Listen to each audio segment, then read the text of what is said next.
Hey everybody, this is Jake Ludwig. A little bit about myself. I am the new business manager at Dahl Honda. Hence, my project is on a new training program that I'm actually developing for the store and for my sales associates. I'm from Kenosha County. I've been in the car business for 2 years. I sold cars at Pischke Motors for 2 years, and then got offered a job to do finance or to be the business manager over at uh, over at the new Dahl Honda store. So let's begin. So, as I said, I want to kind of develop a new training plan for Dahl Automotive for the Honda store. Dahl was established in 1911 by Andrew H. Dahl, Andrew Henry Dahl. He actually was a general store owner, so just like a little grocery store that he ran for a long time. Actually wanted to get into the car business, so he opened up his first Ford store, which again was Dahl Ford. I'm sure a lot of you that know about Dahl or that heard of Dahl. It's Dahl Ford, Dahl Ford, Dahl Ford. Dahl Ford is very popular, and actually, him and two of his brothers decided to open up numerous dealerships throughout the country. And some of them have closed, some of them have remained. There's Andrew's, our current president, Andrew Dahl, his same name. His uncle, which is Harry Dahl's brother, actually owns a store down in Iowa. So there are still some different Dahl organizations around the country, but they went from one up to 50 down to about four. As you can see next, it's right now we're in the fifth generation. So Andrew, Jansen, and Tyler are the three CEO and president, CFO and COO of the company.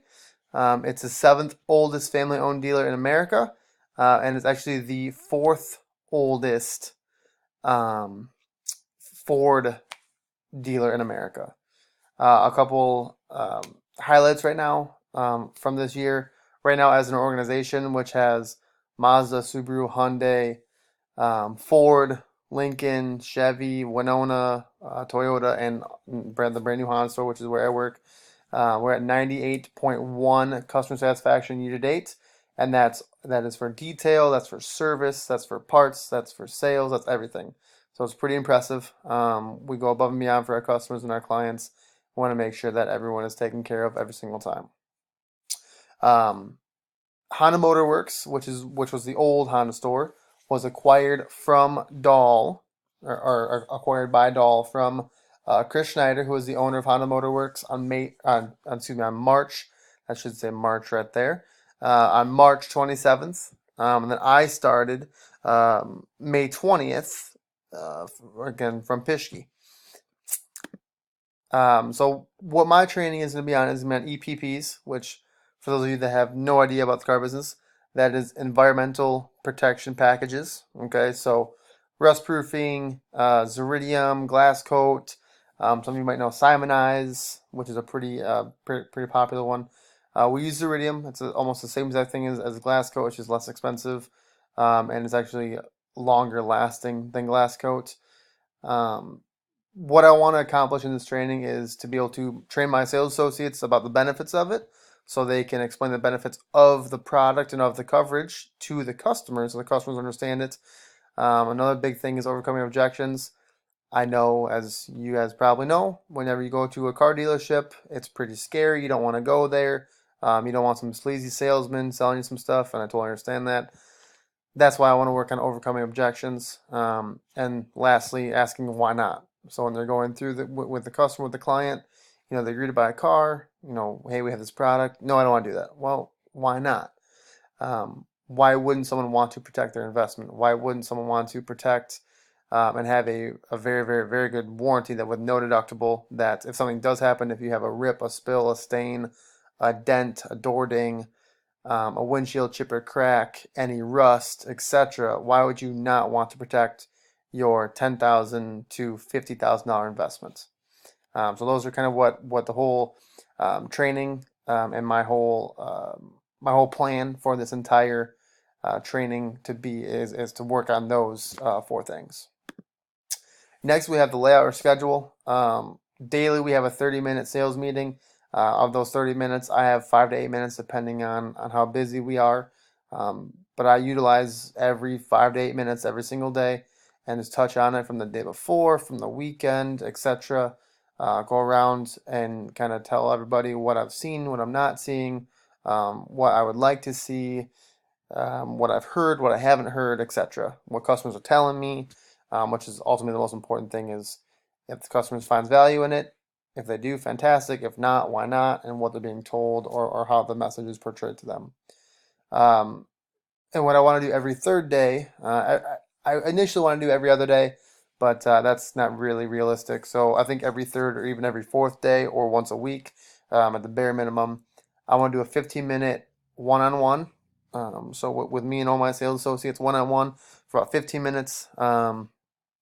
To role play, to record it, to discuss what we saw, so I can give constructive feedback. I can work on some more word tracks, some more different ways to approach something. What I don't want is it's a fantastic product and has a fantastic warranty. I don't ever want it to come off as a sound like a robot and like a script because that's not what it is. It's a fantastic product, and the benefits are there, and I honestly don't know why anyone wouldn't want to get it. It's a little more expensive, but one repair and it's paid for. So, but again, every third day to at least minimum once a week, 15-minute one-on-one. I want to record the session with them, do role plays, do different ideas, kind of bounce ideas off of each other, and I'm always open to learn too. I'm not an expert by any means. To kind of discuss what we went through, give them some feedback, and then repeat for all 15 minutes. So just back and forth role playing, and bouncing ideas off each other. Next one is my stakeholder analysis. As you guys can see, the top one, the focus is customer satisfaction, which I think as an organization, Doll has done fantastic on this year. Last year was fantastic. I think last year they were like 96%, which is very, very good. The focus I put on top right there, customer satisfaction. Um, that was initially my number one. I know the customers is not a stakeholder, but they are the number one importance. That's why I put number two for my sponsors. That's the Doll family, Andrew, Jansen, Tyler, and then Harry, who's their dad. Number three, the purchasing is the Doll family, so they're the ones putting the money into it. Number four is going to be my management team. So my general manager, Paul, my GSM, John, and then my sales manager, Ted, which I've worked with Ted before. And Paul is brand new to the Doll organization. He came with the transition from Honda Motorworks to Doll. And then John, my GSM, has been at that store for 15, 20 years. So they're the ones that I'm going to be directly reporting to. I want to make sure that they're happy, that they're satisfied, and obviously, if they're happy and satisfied, kind of hand in hand would go that the Doll family would be satisfied as well. Project lead is going to be me. Obviously, I'm the finance manager or the business manager, whatever you want to call it.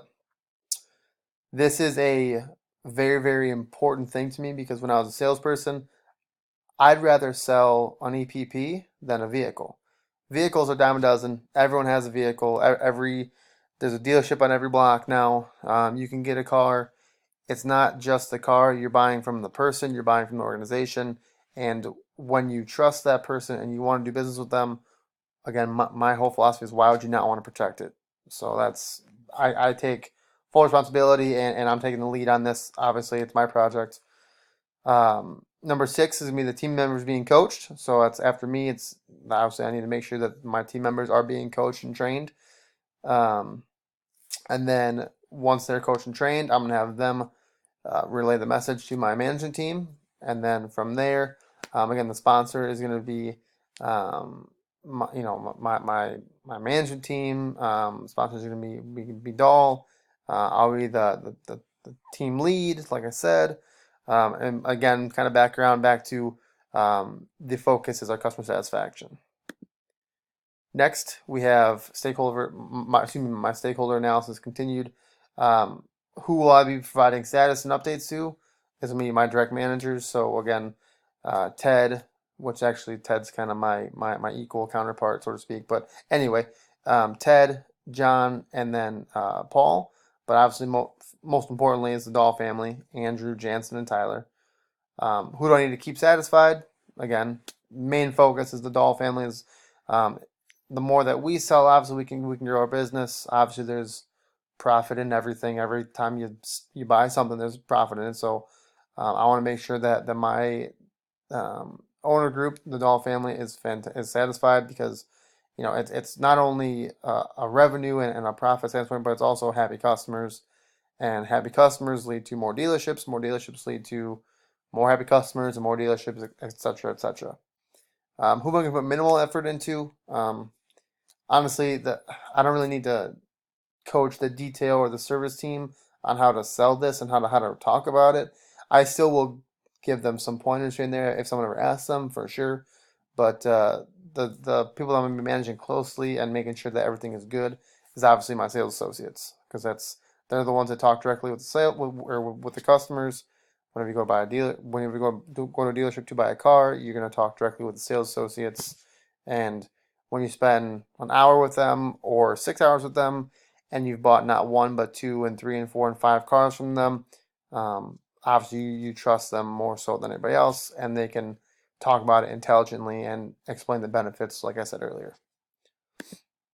One major thing, obviously, for us is gonna be budgeting. Laptop. I have my laptop. We have a computer in my office, but still, there's a cost to it. With me using this, I will be getting reimbursed, not all of this amount, but some of it. So laptop, $1,500. Time, depending who I'm going with, is, I mean, honestly, with sales, it's all depending on how much you sell. So time is 10 to 30 bucks an hour. I just use that range.